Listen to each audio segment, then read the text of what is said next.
Oh, okay. You know. All right. Thanks for allowing me to come in and video you yesterday and watch you. It's just amazing every time I'm in there because you are getting better and better at your craft. Oh, thank you. I, healthy classroom, absolutely, hands down. You can say one little word, you can get them talking, and you get them right back. But I really wanted to highlight your objectives yesterday. Okay. Your objectives were spot on. I took a picture of them because more people around school need to know.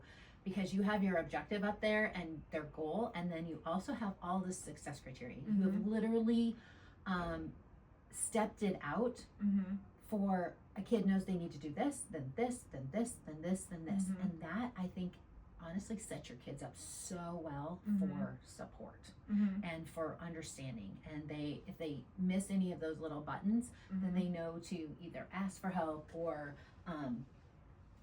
go back and look at what they're doing.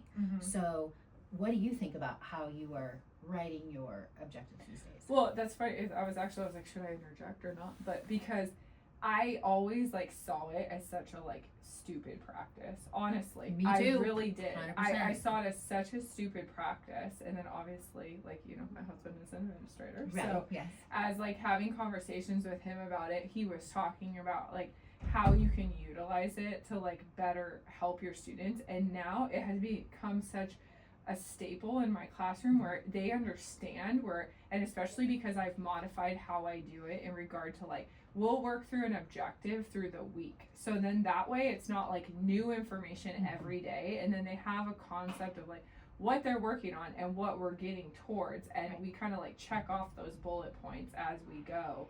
And they're actually paying attention and engaged to what I'm telling them that we're going to learn, which is mind blowing, because most kids, you'll ask them, what's the objective? And they're it's just something posted on the board. They don't care. And so then what's the purpose of it? And it should drive your instruction, but you have to find a way for it to be purposeful. And so I guess I figured that out. Yeah, because and tried to use it. And you've got them interacting with each other. Right. So I mean, even if they're just saying it, you're still talking and turning and repeating it. Right. The more they talk, the more they remember. Right. Because if they're teaching it or if they're talking about it, right, it's sinking in. Right. So definitely a great job there. Question for you. Yes. If you could change just one little snippet, what would you do a little bit differently? In regard to this particular lesson, I think being better about taking data in with when I'm going around and doing all of those quick checks that I'm doing. I do rely on my memory, which is pretty decent in regard to when you get a little older, but it also isn't good though, because we should be able to have better data that way. If administration or RTI process, then you do have that clear data written down, instead of me just kind of knowing oh, this kid needs help here, or this kid needs help here, or this kid just really isn't understanding this.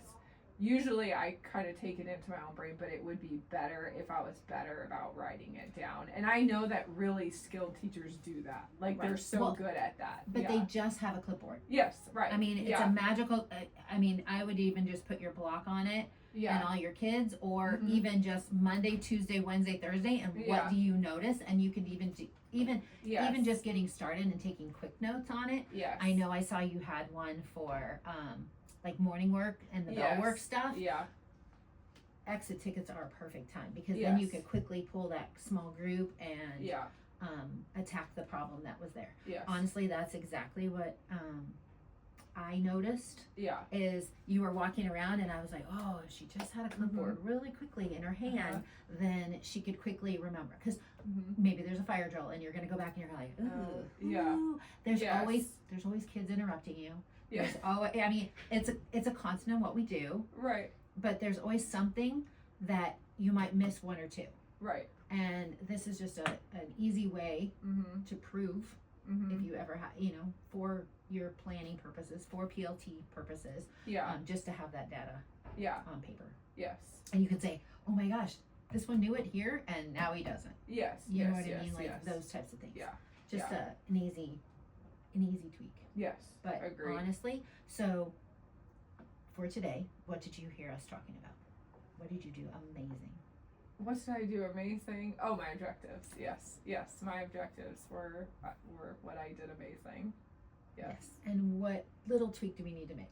Just be better about collecting data. Yes. And, yeah, on the checking for understanding. Yes. You did a great checking for understanding. I loved it. Yes. Just making sure that you, and if you would have done it on a note card, you could have had the data. Yes. You know what I'm saying? Oh, yeah. But our whiteboard tables are so much easier. Yes, I know. I agree. So- Because I do that, and then it's like, then I'm collecting them, and then it's just a big jumbled mess. It's so much easier just to do that quick check, Mhm. and you're not wasting paper when we have No. whiteboard tables, so it works Yep. out. Yeah. So yeah, I think you did fantastic.